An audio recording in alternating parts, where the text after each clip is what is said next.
अष्टवक्र गीता चौथा 14वां प्रकरण। तो आज हम अष्टवक्र गीता का 14वां प्रकरण शुरू करने जा रहे हैं।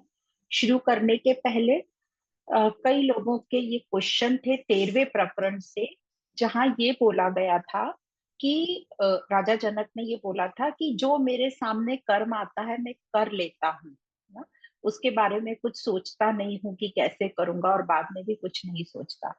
तो कई लोगों ने ये पूछा कि ऐसे तो फिर कोई गलत कर्म सामने आएगा, कोई मर्डर कर लेगा और कह लेगा मैं करता हूँ, मैंने नहीं किया। तो उस उपलक्ष्य में बताना चाह रहे हैं, वहां बोला था सहजता में सहज हो गए वो। तो जब सहज हो जाता है व्यक्ति, सहजता में कामना नहीं रहती, अहंकार मिट जाता है और अपने को कर्ता मानना या अपने आप को श्रेष्ठ बताने की कोई उनकी प्रतिक्रिया नहीं रहती। तो सहजता में कर्म करना मतलब खुद का कोई निजी उद्देश्य नहीं रहना कि मुझे ये करना है या मेरी कामयाबी का मुझे ढिंडोरा पीटना है, ऐसा कुछ नहीं रहता सहजता में। जो सहज व्यक्ति रहता है वो तथ्य को और सत्य को दोनों को साथ में अच्छी तरह से याद रखता है। तथ्य मतलब ये पूरा जगत व्यवहार में, व्यवहार जगत को याद रखता है। सत्य मतलब परमार्थ को, परमार्थिक सत्य को याद रखता है। तो वह व्यवहार में वो जानता है कि ये सब व्यवहार में हो रहा है। तो व्यवहार में जो भी कुछ चाहिए, जो भी कुछ जरूरी है, आवश्यक है, उसको वो व्यवहारिक तौर से पूरा करेगा। जैसे भूख लग रही है तो वो भोजन करेगा, प्यास लग रही है तो वो पानी पिएगा, वो बीमार है तो डॉक्टर के पास जाएगा, अपनी बीमारी का इलाज करेगा। ये नहीं कहेगा कि अहम ब्रह्मस्मि, मैं तो आत्मा हूं, अपने आप ठीक हो जाऊंगा, या वो भगवान मेरा बैठा है वो मुझे ठीक कर देगा। तो इस प्रकार की वो बात नहीं करेगा, जो व्यवहार में जरूरत है वो करेगा। अब यहाँ बात आ रही थी राजा जनक की, हम बात कर रहे हैं। तो जब भी हम कोई भी आध्यात्मिक ग्रंथ उठाएं तो ये जरूर याद रखिए कि कौन कह रहा है, किसको कह रहा है। तो जो कह रहा है उसकी स्थिति और जो सुन रहा है उसकी, वो ध्यान में रखते हुए हम इसको समझेंगे। तो यहाँ राजा जनक कह रहे थे कि मैं सहजता से कर्म कर रहा हूँ, जो भी मेरे सामने आ रहा है वो कर रहा हूँ।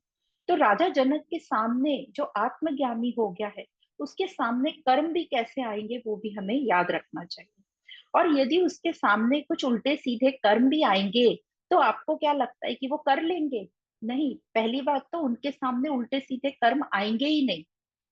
और यदि आ भी गए तो आगे हमें अभी 14वें अध्याय में भी समझेंगे कि वो उसका कैसे उसकी तरफ जाते हैं, आलस या प्रमाद की तरफ जाते हैं, या उनको ये समझ रहती है, वो उनके पास चॉइस करने की शक्ति रहती है, उनका विवेक जागृत रहता है ना, कि ये करना है कि नहीं करना, ये गलत काम है। तो इस बात को ध्यान में रखते हुए हम कोई भी चीज पढ़ेंगे। तो जो राजा जनक की बात हो रही थी, जब उन्होंने ये कहा कि मेरे सामने जो कर्म आते हैं मैं कर लेता हूँ, उसका मतलब ये है कि वो साक्षी भाव में है। वो कोई भी कर्म कर्ता बनकर कर रहे हैं, अनासक्त होकर कर रहे हैं, उनका उसमें निजी फायदा या निजी उद्देश्य कुछ नहीं है, और अहंकार रहित होकर कर रहे हैं। तो साक्षी भाव याद रखना कि वो अनासक्त होकर कर रहे हैं। तो इस प्रकार हम इस बात को समझेंगे। इसका उल्टा मीनिंग बिल्कुल मत लेना कि हम कर ले, हम तो अभी उस स्थिति में पहुंचे ही नहीं है, तो हम तो ये बोल ही नहीं सकते कि हमारे सामने जो आएगा हम कर लेंगे। अभी तो हमें बहुत सारी यात्रा हमें करनी है, फिर हम उस स्थिति में शायद आ पाए, तब ये सोच पाए। पर हाँ, हम इतना तो कर सकते हैं कि अहंकार रहित होकर, आसक्ति रहित होकर, मतलब अकर्ता बनकर और कामना रहित होकर, अपना निजी उद्देश्य को बाजू में रखकर कर्म करें। तो यहाँ बात राजा जनक की हो रही थी, इसलिए उसका मीनिंग भी हम उसी प्रकार लेंगे। अब अभी तक जो हम पढ़ रहे थे प्रकरण 12, 13 और आज का प्रकरण 14, इसमें राजा जनक अपनी स्थिति का बयान कर रहे हैं। 12वें प्रकरण में उन्होंने कहा था मैं स्थित हूं, मैं स्थिर हूं। कैसे? अपने स्वभाव में मैं स्थित हुआ, उसका जिक्र उन्होंने वहां पर किया था। 13वें प्रकरण में उन्होंने कहा मैं सुखी हूं, यथा सुखम की बात आई थी। मतलब मैं कर्म बंधन से कैसे मुक्त हुआ, इस बारे में उन्होंने बताया था। अब ये जो आज का है 14वां प्रकरण, इसमें वो कह रहे हैं कि मैं मुक्त हूँ, शांत हूँ, चिंता नहीं है मुझे मुक्ति की, क्योंकि मैं ऑलरेडी मुक्त हूँ। अब यहाँ ये भी हम जब बोलते हैं तो हमने कह दिया मैं मुक्त हूं, उन्होंने ऐसा कहा। वो ये भी नहीं कह रहे मैं मुक्त हूं, मैं शब्द का वो इस्तेमाल नहीं कर रहे। नहीं, वो ऐसा कह रहे हैं कि गुरु ने मेरे से करा दिया, या गुरु सामने बैठे हैं उनसे कह रहे हैं आपने करा दिया। बस वो ये कह रहे हैं शांत हूं, मुक्त हूं, या यथा सुखम। तो ये बात हमें याद रखनी चाहिए। तो जो 14वां प्रकरण है, इसमें 4 सूत्र हैं। और यह राजा जनक की स्थिति ये बता रहा है कि वो कह रहे हैं मैं शांत हूं, और इसलिए उसी को मुक्त कहा गया है, तो मैं सुखी हूँ, शांत हूँ, मुक्त हूँ, सुखी हूँ। तो जो 13वें में बताया सुखी हूँ, उसी को और आगे बोल रहे हैं कि मैं सुखी के साथ शांत हूँ, मुक्त हूँ। तो जो पहला सूत्र है वो इस प्रकार है। अष्टवक्र गीता 14वां प्रकरण, सूत्र 1। जनक उवाच प्रकृत्या शून्य चित्तो यः प्रमादात् भाव भावनः निद्रितो बोधित इव क्षीण संसरणो ही सह। अनुवाद इस प्रकार है। राजा जनक कहते हैं जो स्वभाव से ही शून्य चित्त है, जो विषयों का सेवन करने में प्रमाद करता है, मतलब टालता है, जो प्रमाद से विषयों की भावना करता है और सोता हुआ भी जागने के समान है, वह पुरुष संसार से मुक्त है। तो यहाँ 3 बातें कही राजा जनक ने। पहला कहा उन्होंने स्वभाव से मैं शून्य चित्त हूँ। दूसरा कहा प्रमाद से विषयों की ओर जाता हूँ, ये जाना। और तीसरा कि सोता हुआ भी जागने के समान है। तो सबसे पहले समझेंगे शून्य चित्त का मतलब। शून्य चित्त मतलब, शून्य हम समझते जीरो, शून्य। तो शून्य मतलब कुछ भी चीज, कोई भी परिस्थिति या कोई भी घटना का उन पर कोई प्रभाव नहीं पड़ना। उनका अंदर से चित्त ऐसा हो गया साफ कि किसी भी प्रकार की घटना या परिस्थिति का उन पर कोई प्रभाव नहीं पड़ता। जैसे कहते हैं ना, शून्य में कुछ भी जोड़ो तो वो शून्य ही रहेगा, या कुछ भी घटाओ तो वो शून्य ही रहेगा। वैसे ही अनंतता में या इनफाइनाइट में कुछ भी जोड़ो तो वो अनंत ही रहेगा, कुछ भी घटाओ तो वो अनंत ही रहेगा। तो शून्य का मतलब है कि सही अर्थ जान लेना, या जो गलत भ्रम थे उनका छूट जाना। शून्य का मतलब संसारी जो जीरो बोलते हैं वो नहीं है। बार बार ये बात समझ लेना, शून्यता का मतलब होता है सारे भरम नष्ट हो जाना, सारे भरम शून्य हो जाना। मतलब जो भी गलत धारणाएं थी, जो भी गलत अर्थ हमने संसार के समझ रखे थे, वो सब शून्य हो गए। तो संसार, जगत, ये जीव, ये सब शून्य हो गए, मतलब खत्म नहीं हुए हैं। इसका ये मतलब है कि इनका हमें सही अर्थ समझ गए, मतलब जान गए कि ये जीव क्या है, जगत क्या है, ये संसार क्या है। तो क्या समझा कि कैसे, क्या समझा शून्य से, कि ये जो जगत है ये व्यवहारिक है। जो हम समझ रहे थे कि ये जो जगत है ये हमें सुख देगा, शांति देगा, ये हमारा बहुत बड़ा भ्रम था, और यही बहुत बड़ी माया है। तो आत्मज्ञान से जो ज्ञानी का स्वभाव होता है वो शून्य चित्त वाला हो जाता है। उसकी सारी जो कामना वासना है वो नष्ट हो जाती है, क्योंकि भरम टूट जाता है। क्योंकि सारी कामना वासना भरम के कारण थी कि मुझे इनसे सुख मिलेगा, कामना वासना थी। तो जब कामना वासना नष्ट हो जाती है तो दुख भी दूर हो जाते हैं। अब जब भरम टूटता है तो कामना वासना नष्ट हुई। और भरम क्या था, जैसे बताया कि संसार के विषय वस्तु व्यक्ति जो भी कुछ है इनसे मुझे तृप्ति मिलेगी, पूर्णता मिलेगी, सुख मिलेगा। ये पूरा विश्वास था कि इन विषयों से, इन लोगों से मुझे सुख मिलेगा। तो आत्मज्ञान क्या करता है, आत्मज्ञान इस विश्वास, जो हमारा विषयों के प्रति विश्वास था, उसको नष्ट कर देता है या उसको दूर कर देता है। तो जो अब मन बना, अब इस मन में कोई हलचल नहीं है, विक्षेपता नहीं है, और इसी स्थिति को शून्यता की स्थिति कहा गया है। और इसी को जागृत स्थिति भी कहते हैं अध्यात्म में।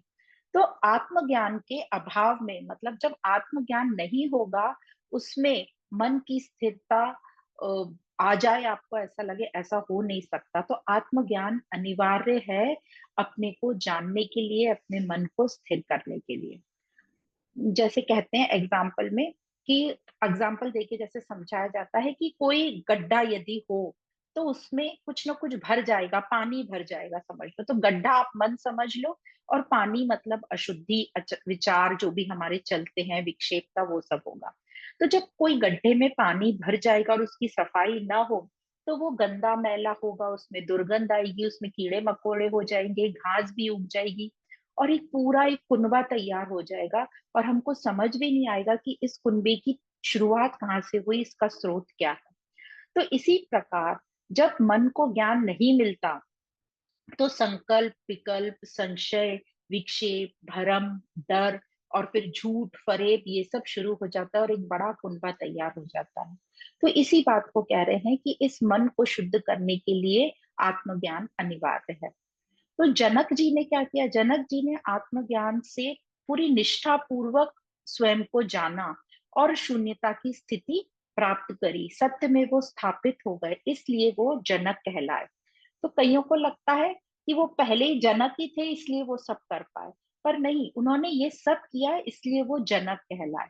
और इसीलिए ये जो वार्ता है आज भी इतनी तरोताजा लगती है, क्योंकि इसमें कोई आडंबर नहीं था, राजा जनक ने कोई आडंबर नहीं किया।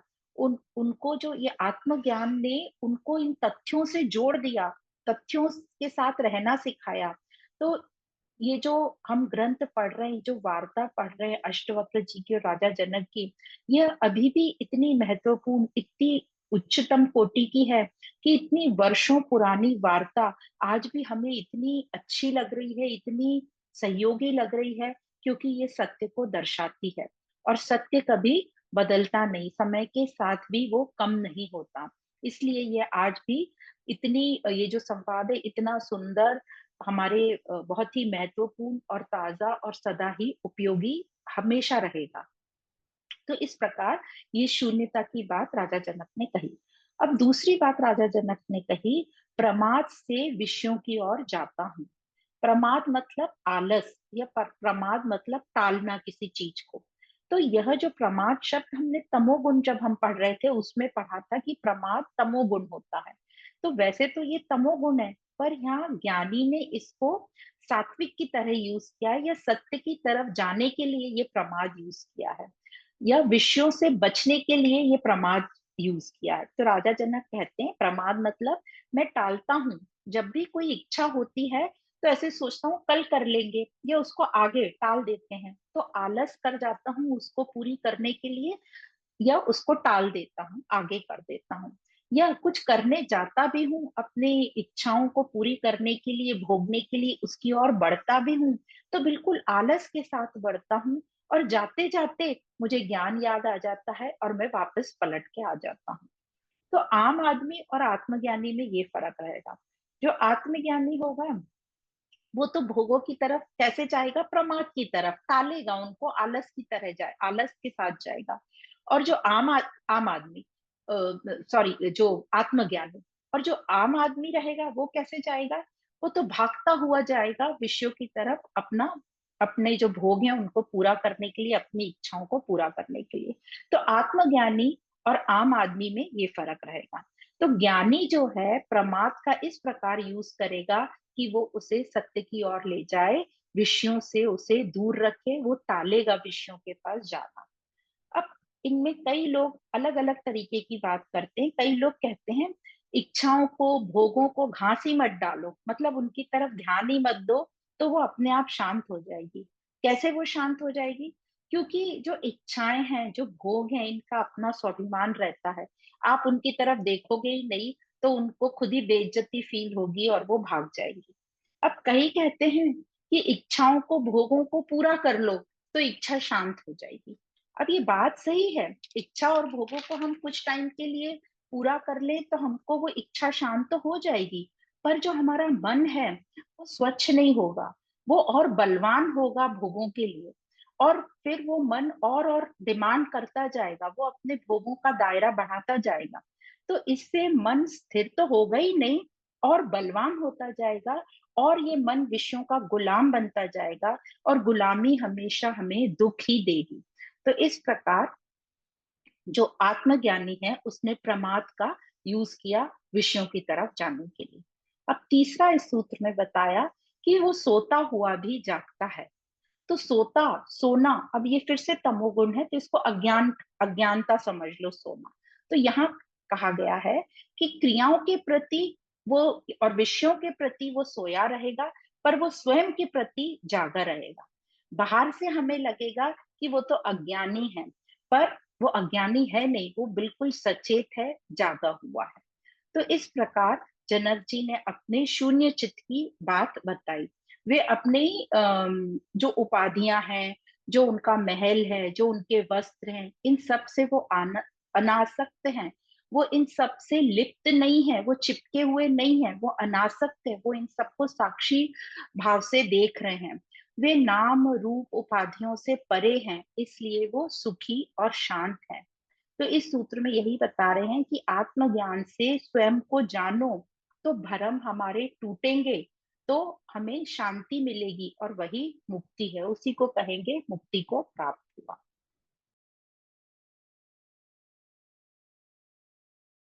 अष्टवक्र गीता, 14वां प्रकरण, सूत्र नंबर 2। क्व धन क्व धनानि, क्व मित्राणि, क्व मे विषय दस्यवः, क्व शास्त्रम क्व च विज्ञानम, यदा में गलिता स्पृहा। अनुवाद इस प्रकार है, जब मेरी स्पृहा मतलब इच्छा नष्ट हो गई, तब मेरे लिए कहाँ धन, कहाँ मित्र, कहाँ विषय रूपी चोर है, या कहाँ शास्त्र है, कहाँ ज्ञान है। तो कह रहे हैं राजा जनक कि यह जो सारा बखेड़ा है, ये तब तक ही है जब तक इच्छा है, वासना है। और मेरी तो इच्छा, स्पृहा जिसको कहा है इच्छा, यह स्पृहा को आकांक्षा भी कहते हैं, आशा या अपेक्षा भी कह सकते हैं। तो अब मेरी तो इच्छा ही नष्ट हो गई, तो इन सब चीजों की मुझे अब जरूरत नहीं है। तो कहाँ धन, कहाँ मित्र, कहाँ विषय रूपी चोर, कहाँ शास्त्र और कहाँ ज्ञान है। जब स्प्रा ही नहीं रही, तो इन सब की, इन ये जो सब साधन है, ये सब की जरूरत ही नहीं। तो ये जो आम आदमी, आम व्यक्ति इन सब साधनों को कब इकट्ठा करता है? अपनी इच्छा पूर्ति के लिए इकट्ठा करता है। ये जो ऊपर 5 साधन बताए गए हैं, ये अपनी इच्छा को पूरी करने के लिए इकट्ठा करता है, इच्छा पूर्ति के लिए। और इच्छा पूर्ति को ही संसार भी कह सकते हैं, क्योंकि इस संसार में सब कुछ अवेलेबल है। सारी इच्छाएं को पूरी करने की क्षमता इस संसार में है, सामर्थ्य है इस संसार में। और हर इच्छा पर, इच्छा पूर्ति पर बड़े बड़े शास्त्र लिखे गए हैं कि कौन सी इच्छा कैसी पूरी हो सकती है। तो ये संसार क्या हो गया? ये संसार एक बड़ा शॉपिंग मॉल हो गया, जिससे हम अपनी सारी इच्छाएं पूरी कर सकते हैं। सस्ती महंगी हर चीज यहाँ पर अवेलेबल है। हमारे पास कम पैसे हैं तो सस्ती चीजें हम ले सकते हैं। हमें महंगी चीजें लेनी और हमारे पास पैसे नहीं है, तो हम भविष्य में आशा बांध लेते हैं कि भविष्य में जब पैसे होंगे तब ले लेंगे। और इस प्रकार हम संसार में बंधते चले जाते हैं और बंधते रहते हैं। और बहुत जानकारी भी संसार में अवेलेबल है कि कौन सी वस्तु कहाँ मिलेगी, अपने सपनों को पूरा करने कैसे कर सकते हो, कैसे लोन ले सकते हो। तो हाँ, व्यवहार में जो चाहिए वो करेंगे, जरूरी है वो अवश्य करेंगे पूरी। पर जो व्यर्थ है, उसके लिए तो आत्मज्ञान ही चाहिए। तो जो असली ज्ञान होता है, असली शास्त्र वो होता है जो आपकी इच्छाओं को, आकांक्षाओं को नष्ट कर दे या गलित कर दे। गलित कर दे मतलब गला देना, नष्ट कर देना। तो जनक जी कह रहे हैं, आत्मज्ञान से ही मेरी स्पृहा नहीं रही। ये जो इच्छा है, ये आत्मज्ञान से ही अब नहीं रही। अब मैं शून्य चित्त हो गया हूं, जैसे पहले सूत्र में बताया। तो अब ये सब जो धन है, क्योंकि वासना होगी, इच्छा होगी, तभी ये सब साधन चाहिए, मित्र, धन, शास्त्र, ज्ञान। अब मैं शून्य चित्त हो गया हूं, तो ये सब धन, मित्र, शास्त्र, ज्ञान विषयों की कोई मुझे आवश्यकता नहीं है। और ये सब जो चाहिए हमें, धन, मित्र, जो सब बताए हैं, ये कुछ प्राप्ति या कुछ भोग के लिए ही चाहिए होते हैं। जैसे धन में क्या होता है? धन में खरीदने की क्षमता होती है, शक्ति होती है। मित्र में सहयोग करने की शक्ति होती है, मदद करने की क्षमता होती है। विषयों में भोगने की शक्ति होती है, हम उन्हें भोग सकते हैं, वो क्षमता रहती है। शास्त्रों में मार्ग प्रकाशित, जो सही में जो हमें सत्य की तरफ ले जाते हैं शास्त्र, उनमें मार्ग प्रकाशित करने की शक्ति होती है। ज्ञान में क्या रहता है? अज्ञान को हटाने की शक्ति रहती है, अशुद्धता हटाने की ताकत होती है। तो इस सूत्र में यही बता रहे हैं कि जब इच्छा ही नहीं रही तो इन सब साधनों की कोई आवश्यकता नहीं। और यहाँ इस सूत्र में विषयों को लुटेरे शब्द कहा गया है। क्या कहा है? दस्यु मतलब लुटेरे, चोर भी नहीं, लुटेरे। क्योंकि जो चोर रहता है, कहते हैं उनमें तो भी थोड़ा भय रहता है पकड़े जाने का, पर जो लुटेरे रहते हैं उनमें भय भी नहीं रहता। तो कहने का तात्पर्य ये है कि जब हमें पता होता है कि हमें ये विषय लूट रहे हैं, फिर भी हम लूटते चले जाते हैं। हमें अज्ञान के कारण हम इतने विवश हो जाते हैं कि हमें अपनी वासना के आगे कुछ भी दिखाई नहीं देता, और हमें लगता है कि अभी लूटने के अलावा तो कोई और रास्ता ही नहीं रह गया है, और हम लूटते चले जाते हैं।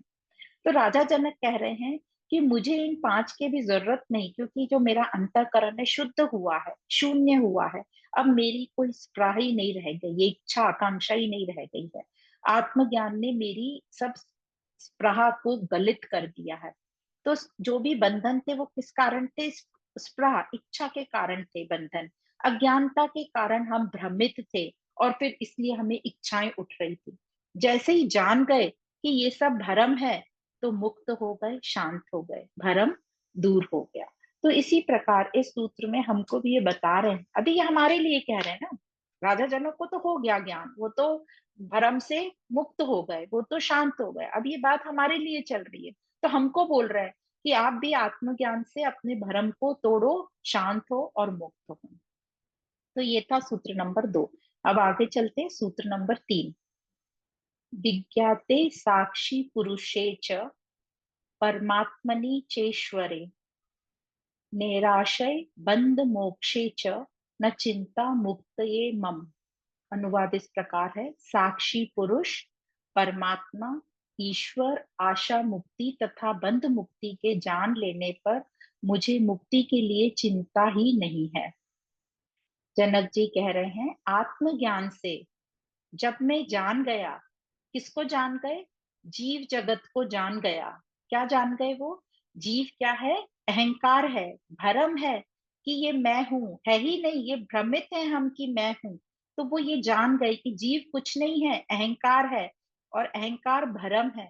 और जगत क्या है? जब जीव होता है कि मैं हूं, तो लगता है जगत भी है जो मुझे सुख देगा, पूर्णता देगा। ये भी भ्रम है, गलत धारणा है।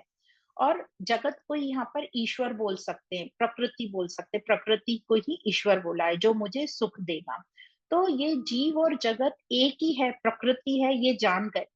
और ये जब जान गए कि जो मैं भरम है ही नहीं, अहंकार है ही नहीं, तो मेरा जगत भी नहीं रहा। जब मैं ही नहीं हूं तो जगत भी नहीं है, मतलब जगत से अब कोई इच्छा ही नहीं रह गई, खत्म हो गई कि मैं ही नहीं हूं, अहंकार ही नहीं है।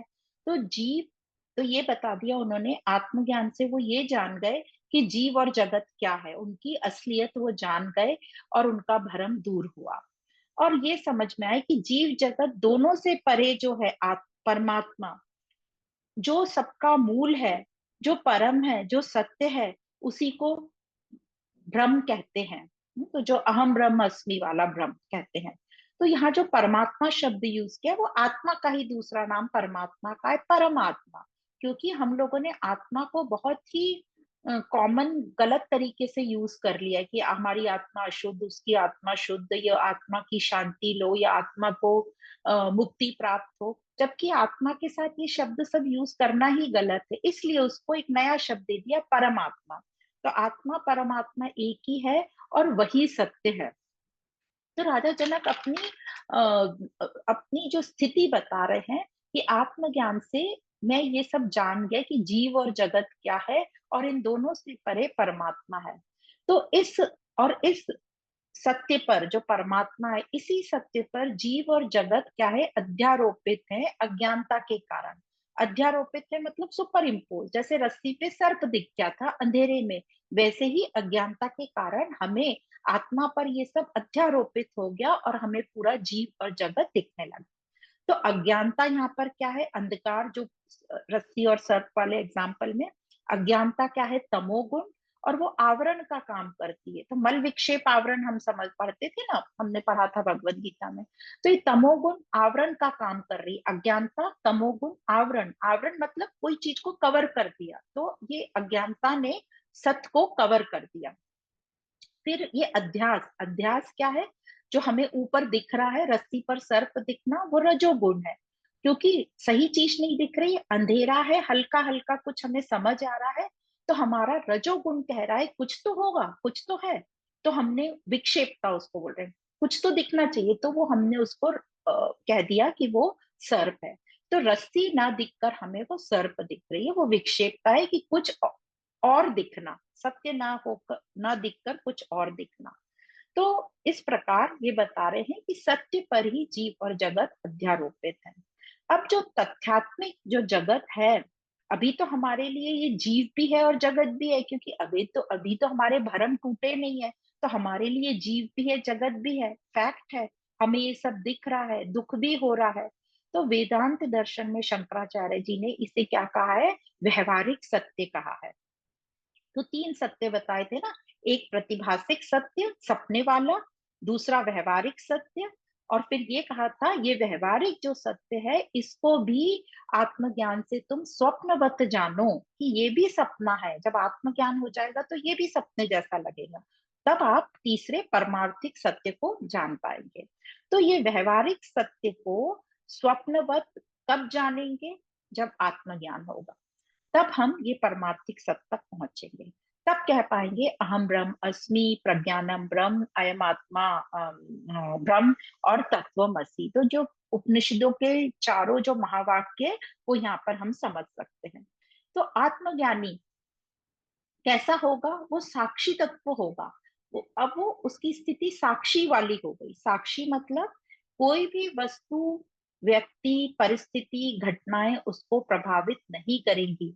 वह वहां उपस्थित तो रहेगा, जैसे कहते हैं ना मैं इसका साक्षी हूं, मैं वहां उपस्थित तो था, पर कोई भी वस्तु, व्यक्ति, परिस्थिति, किसी का भी बोलचाल मुझ पर कोई प्रभाव नहीं छोड़ेगा, मुझे हलचल में नहीं लाएगा। मतलब स्वप्नवत देख लिया उसने इस जीव को, जगत को। तो अब वो कैसे देख रहा है? पूरा जीव और जगत को खेल जैसे देख रहा है, लीला जैसे देख रहा है कि सब हो रहा है, और जहां उसका काम है वो कर रहा है। तो जिस प्रकार हमें जब डरावना सपना दिखता है, नींद में जब हम देखते हैं कोई बहुत डरावना सपना चल रहा है, तो हम कितना डर जाते हैं। नींद में ही हमें पसीने छूटने लगते हैं, हमें लगता है हम कितने बंधे हुए हैं, कितने हम परेशान हैं, कोई हमें यहाँ से मुक्ति दिला दे, कोई हमें आजाद कर दे। और हम अपने आप नींद में, सपने में ही आजाद अपने आप को करने की कोशिश करते हैं। जैसे ही हमारी आंख खुलती है, ये सपना टूटता है, तो हम क्या पाते हैं कि ये तो सब झूठा था, झूठा है, मैं अननेसेसरी डर रहा था, है ही नहीं कोई बंधन, मैं तो स्वतंत्र हूँ, मुक्त हूँ। तो उसी प्रकार आत्मज्ञान हो जाने पर ये जो जगत है सपने जैसा दिखता है, मतलब साक्षित्व भाव में आ जाते हैं, तो कोई ना बंधन लगता है। जब बंधन ही नहीं लगेगा तो मुक्ति का भी कोई सवाल ही नहीं उठता, क्योंकि है ही मुक्त, अहम ब्रह्मास्मि, ऑलरेडी मैं मुक्त हूँ। तो ये जान लेने पर, आत्मज्ञान से जीव जगत की असलियत जान लेने पर यह स्थिति प्राप्त होती है।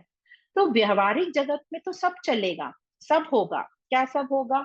सब लोग रहेंगे, स्त्री पुरुष बच्चे, सब विषय वस्तुएं, तमाम तरीके की चीजें, सब स्थान, सब रहेगा।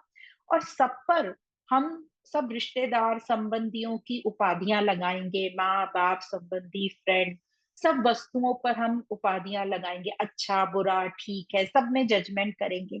तो रहना हमें इसी व्यवहारिक संसार में है, पर हम भोगों में नहीं लगे रहेंगे, हम आसक्त नहीं होंगे। अब इन सब संसार की, जगत की निरर्थकता को हम ठीक प्रकार से जान लेंगे, साक्षित्व भाव में आएंगे और खेल की तरह रहेंगे। तो यह सब आत्मज्ञान से ही पॉसिबल होगा। तो इस सूत्र में जनक जी का कहना है कि जीव और ईश्वर का जो स्वरूप जब जान लेता हूं, तो बंधन और मुक्ति की बात भी मुझे बेमतलब लगती है, वो भी बेमतलब हो जाती है, क्योंकि जब मैंने जान लिया कि मैं खुद ही मुक्त हूँ, तो अब बंधन लगेगा ही नहीं। जो जीव और जीव को जो अहंकार था, और जगत से मतलब ईश्वर से जो उसको आशा थी कि वो मेरा सब ठीक कर देगा, मैं ऑलरेडी ठीक ही हूं, तो मुझे क्या ठीक होने की जरूरत है। क्योंकि अब मैं ये जान गया हूं तो मैं मुक्त ही हूं। तो जानना अनिवार्य है। जब तक अपने आप को जानेंगे नहीं, अपने आप को बंधन नहीं पाएंगे, दुखी ही पड़े रहेंगे। और ये जानने को ही अध्यात्म कहा गया है, जो हमारे भरम को नष्ट करेगा, हमें मुक्त करेगा।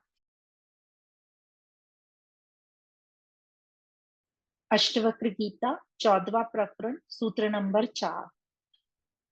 अंतर्विकल्प शून्यस्य बहि स्वच्छंद चारिणः भ्रांते स्येव दशास्तास्तास्ता दृशा एव जानते।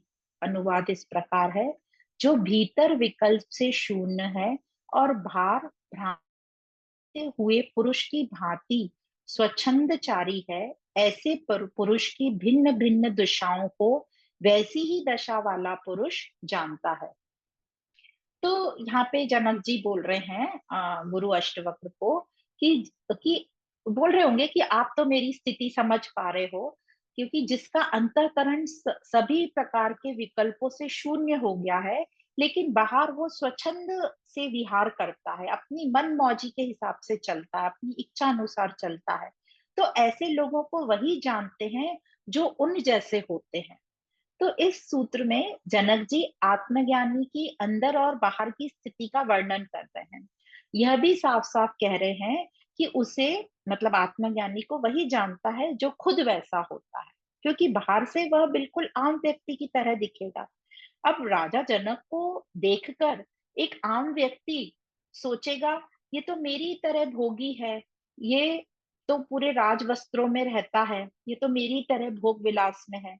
और एक सन्यासी सोचेगा कि ये तो त्यागी है ही नहीं, ये तो कीमती वस्त्र पहना है, महलों में रहता है, राजभोग खाता है, तो ये वैरागी कैसे हो सकता है? क्योंकि राजा जनक ने बाहर से कोई आडंबर धारण नहीं किया, इसलिए वो आम व्यक्ति जैसा ही दिख रहा है, और जो जैसा होगा उसको वैसा ही सोचेगा। तो उसको वही जान सकता है, आत्मज्ञानी को वही जान सकता है जो उसी की तरह का होगा। तो एग्जाम्पल देते हैं, जैसे एक एक्टर ही एक्टर को जान सकता है। जैसे एक अभिनय एक्टिंग करने वाले की स्थिति को कौन जान सकता है? दूसरा एक्टर ही जान सकता है। एक दूसरा अभिनेता ही जान सकता है कि यह भी उसका रोल है, रियल में ये वैसा नहीं है। पर दूसरों को, दर्शकों को क्या लगेगा? वो रोल जो अभिनय कर रहा है वो उसी को सच मान लेंगे और अपना जजमेंट पास करेंगे। तो इसी एग्जाम्पल को, ये अभिनय एक्टर के एग्जाम्पल को, ये साक्षी भाव भी इसमें हम समझ सकते हैं। कैसे?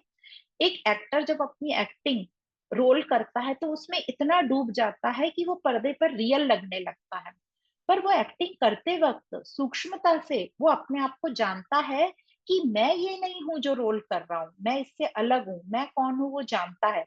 तो और जब वो रोल से बाहर आता है तो वो रोल से आसक्त भी नहीं रहता, वो निर्लिप्त रहता है। तो इसी प्रकार जो आत्मज्ञानी है वो साक्षी भाव में रहता है, वो अनासक्त रहता है। तो राजा जनक कहते हैं अष्टवक्र जी से, आप तो तत्व ज्ञानी हैं, तो आप मेरी स्थिति को जान सकते हैं। आम आदमी को यह बात तो कभी पचेगी ही नहीं कि जैसा वो बाहर से दिख रहा है, राजा भोगी है, अंदर से वो त्यागी होगा, अनासक्त होगा, या अंदर से वो अलग होगा। वो उनमें इतनी गहराई रहती ही नहीं। तो राजा जनक कहते हैं आत्मज्ञानी और मूर्ख एक जैसे दिखते हैं बाहर से, दोनों स्वच्छंदाचारी हैं, मतलब दोनों अपने मन मौजी हैं। तो स्वच्छंद चारिण करके शब्द आया है। तो दोनों अपनी अपनी मौज में रहते हैं। पर अज्ञानी अपनी इच्छाओं के पीछे भागता रहता है, और जो ज्ञानी है वो आनंद में नाचता रहता है, क्योंकि वो अपने स्वयं के स्वरूप में स्थित है। अब जो आत्मज्ञानी रहेगा वो आनंद में नाचता रहेगा, बाहर कैसा विचरेगा? आनंद में। और जो आम व्यक्ति है वो इच्छाओं के पीछे भागता रहेगा।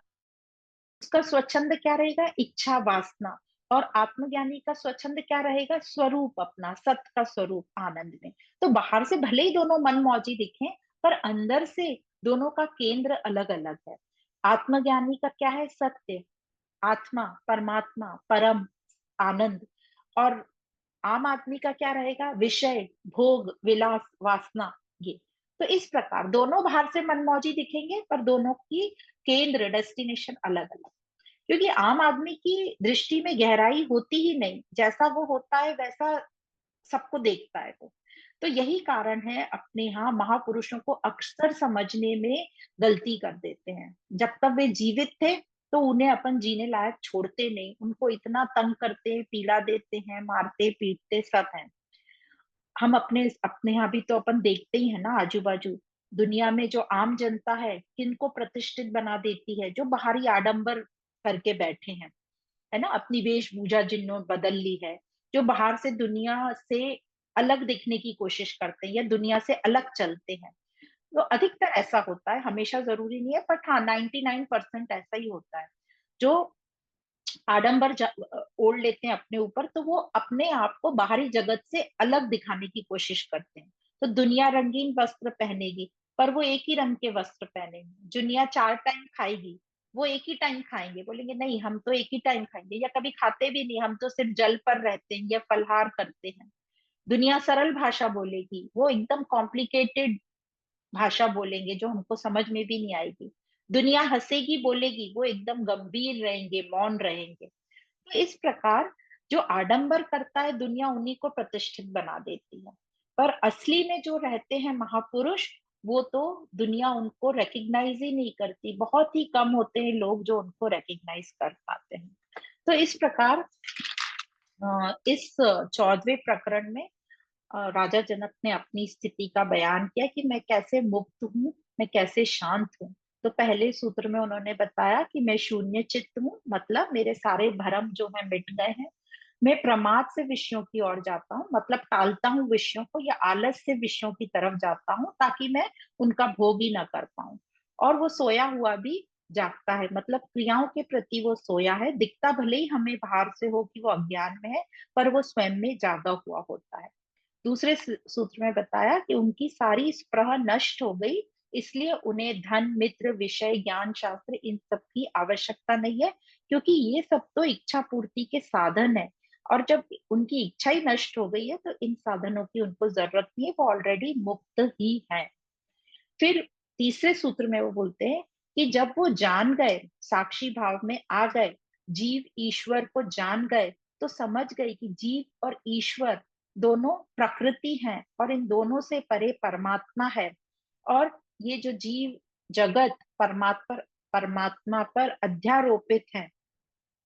तो वो जब वो जान गया इस पे, तो उनके भरम टूट गए, उनके बंधन टूट गए, और वो मुक्त हो गए, मुक्ति में स्थित हो गए। तो उनको चिंता नहीं है अब मुक्त होने की, उनमें साक्षित्व भाव आ गया। फिर चौथा जो सूत्र बताया है उसमें बताया कि अंतःकरण में अब कोई विकल्प नहीं रह गया, कोई विक्षेपता नहीं रह गई, और वो स्वच्छंद से विचर रहे हैं, मतलब मौज से अपनी इच्छा से विचर रहे हैं। कैसी इच्छा से? आनंद से विचर रहे हैं, स्वयं के स्वरूप में आनंद में विचर रहे हैं। और उन्हें वही जान सकता है जो उन जैसा हो।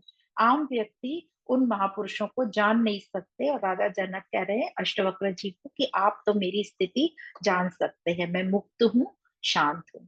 तो इस प्रकार ये 14वां प्रकरण यहाँ पर समाप्त होता है। आप सभी को बहुत बहुत धन्यवाद।